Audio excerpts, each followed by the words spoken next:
नमस्कार, मैं आशीष कुमार गौतम और आप देख रहे हैं नेशनल धाकड़। होली का इतिहास क्या है? होली पर अम्बेडकर के विचार क्या थे? और क्या बुद्ध के समय इस होली को किस रूप में मनाया जाता था? बुद्ध इस पर क्या कहते थे? हमारे साथ में सुधीर राज सिंह हैं, जो टीम 22 के संस्थापक हैं। आइए सुनते हैं वे क्या कह रहे हैं। पूर्णमासी बसंत ऋतु यानी बसंत ऋतु, फागुन का महीना और फागुन पूरन चंद या फगुआ।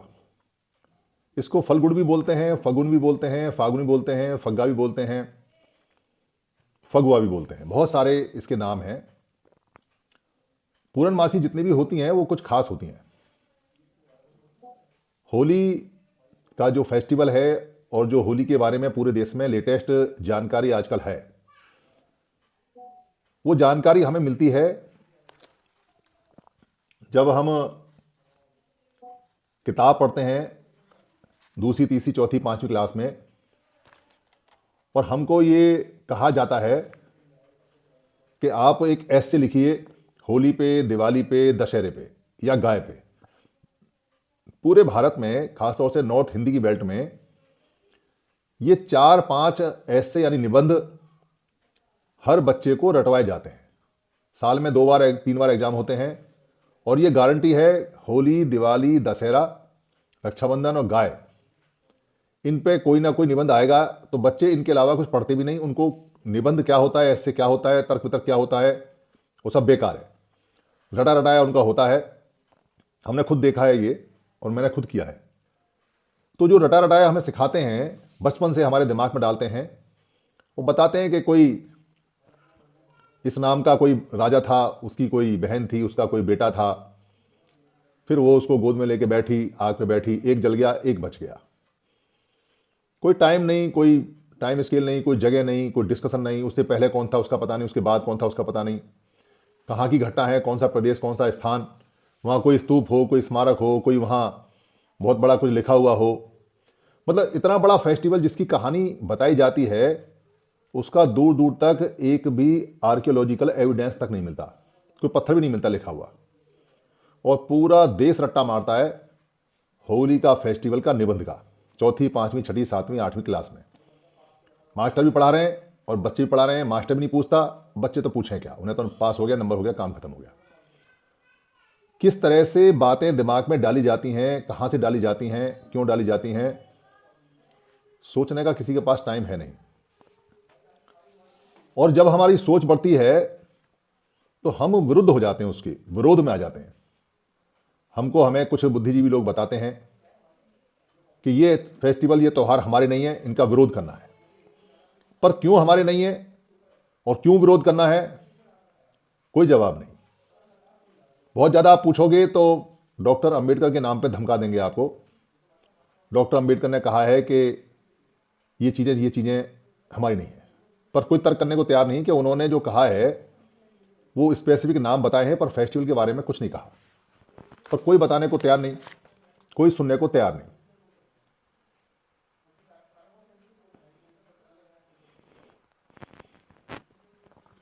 इसी कारण से हम लोग बैठे बिठाए अपने ही फेस्टिवल के, अपने ही कल्चर के, अपने ही संस्कृति के, अपने ही संस्कृति के दुश्मन हो गए। और जो काम और लोगों ने किया कि वो संस्कृति हमारी छीन रहे थे, वो हमने खुद थाली में रख के उनको दे दी कि तुम्हारी है, तुम ले जाओ। कोई बातचीत करने को तैयार नहीं। कोई बातचीत करेगा भी तो जो पड़ा है, जो रट्टा मारा है, उसी के आसपास रहेगा, उसका विरोध करेगा या उसका समर्थन करेगा, पर नया कुछ नहीं। और कुछ हिस्सों में मनाया जाता है, कुछ हिस्सों में नहीं। पर दुनिया के अंदर पानी से खेलने की क्रिया बहुत देशों में है, खासतौर से गर्म देशों में कोई ना कोई फेस्टिवल उनका पानी के साथ में खेलने का है, या किसी भी रूप में है। वो गर्मी के मौसम में पानी से खेलने का एक रास रंग का उत्सव मनाते हैं, पूरी दुनिया में है, यहां कोई नया नहीं है। तो क्या फेस्टिवल है यहां?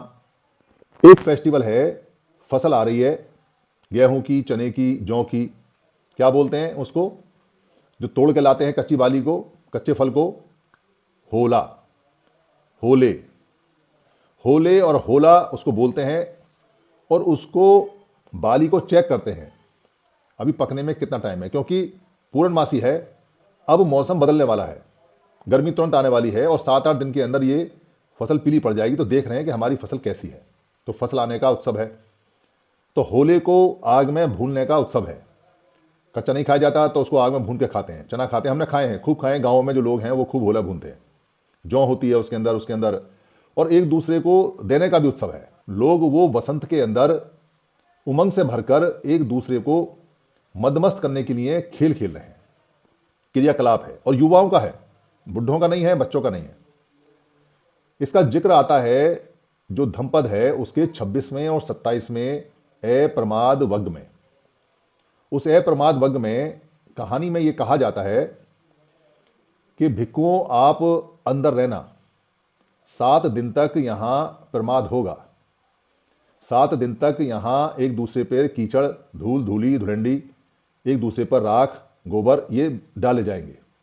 यहां नशा पता होगा, लोग प्रमाद में रहेंगे, मस्त रहेंगे, मस्ती में रहेंगे, मौज मस्ती में रहेंगे और सारी क्रियाएं करेंगे जो रास रंग की है। इसलिए आप निकलना मत, हम आपको खाना वहीं पहुंचा देंगे। ये बात बुद्ध ने 26वें 27वें जो अप्रमाद धम्पद का पद है उसमें कही है कि जो लोग प्रमाद में नहीं रहते, अप्रमाद में रहते हैं, उनका जीवन श्रेष्ठ होता है। और इस तरह के प्रमाद में रहने से जीवन और ज़्यादा कठिन हो जाता है और वो कभी मुक्त नहीं होते। 2 इसके गाथाएं हैं।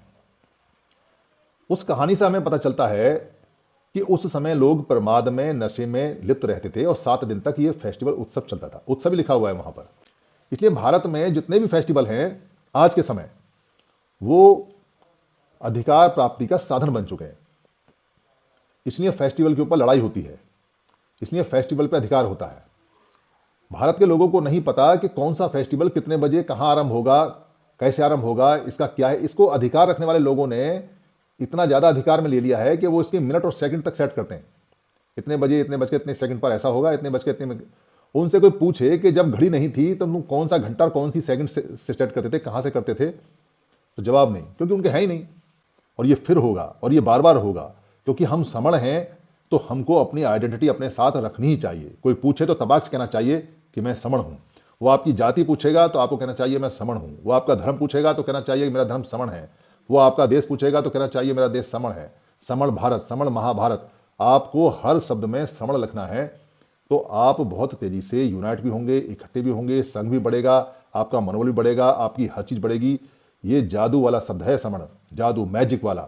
इसको आप आजमा के देखें कि इसको बोलने से कि मैं समण हूँ, शरीर के अंदर से वाइब्रेशन निकलती हैं और खून सा संचार होता है। क्योंकि ये इतना ग्लोरीफाइड शब्द है कि सामने वाले इसको सुन के ही खत्म हो जाते हैं, भस्म हो जाते हैं। इतना चमत्कारिक है। किसी बस में आप जाएंगे तो आपको समण ही समण मिलेंगे, किसी रेल में जाएंगे तो समण ही समण मिलेंगे। पर वो मिलेंगे जब आप उनको याद दिलाओगे मैं समण हूँ। और यही हमारा मंत्र है जो हमें दिन रात जपना है।